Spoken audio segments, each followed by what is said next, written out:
बिहार विधानसभा चुनाव में मिली हार के बाद चिराग पासवान की पार्टी एलजेपी में घमासान मचा है। एक तरफ कई नेता पार्टी का साथ छोड़ चुके हैं, तो वहीं चिराग पासवान के नेतृत्व पर भी अब सवाल उठने लगा है। हालांकि इस बीच बिहार में एक नए सियासी समीकरण की सुगबुगाहट शुरू हो गई है। ये सियासी समीकरण है दलित और ब्राह्मण का। ऐसा हम इसलिए कह रहे हैं क्योंकि हुआ भी कुछ ऐसा ही है।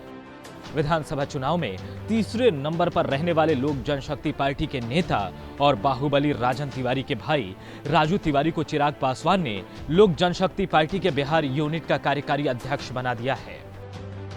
गोविंदगंज विधानसभा से ताल्लुक रखने वाले राजू तिवारी उस जगह से आते हैं जहां ब्राह्मणों का काफी बोलबाला है। 1952 से लेकर अब तक गोविंदगंज के लिए 2 मौकों को छोड़ दे तो पार्टी का कोई भी विधायक, चाहे वो किसी भी पार्टी से रहा हो, ब्राह्मण जाति से ही बना है। इसी पहचान को भुनाने के लिए चिराग पासवान ने राजू तिवारी को संगठन में इतनी बड़ी जिम्मेदारी दी है। खैर, जब राजू तिवारी पर चिराग पासवान को इतना भरोसा है तो ये भी जान लेना जरूरी है कि आखिर राजू तिवारी कौन है। चुनावी हलफनामे के मुताबिक उन्होंने एमए पास की है। उनका मुख्य पेशा खेती है और करोड़पति भी हैं। उन पर एक आपराधिक मुकदमा चल रहा है। राजू तिवारी की सबसे बड़ी पहचान है कि वो बाहुबली राजन तिवारी के बड़े भाई हैं। साल 2000 में राजन तिवारी गोविंदगंज से निर्दलीय चुनाव जीते थे।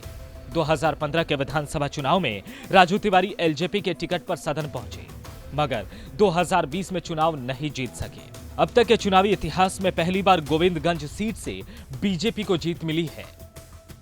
हालांकि इस बीच चौंकाने वाली बात यह है कि राष्ट्रीय जनता दल के उम्मीदवार ने आज तक गोविंदगंज से जीत नहीं हासिल की है।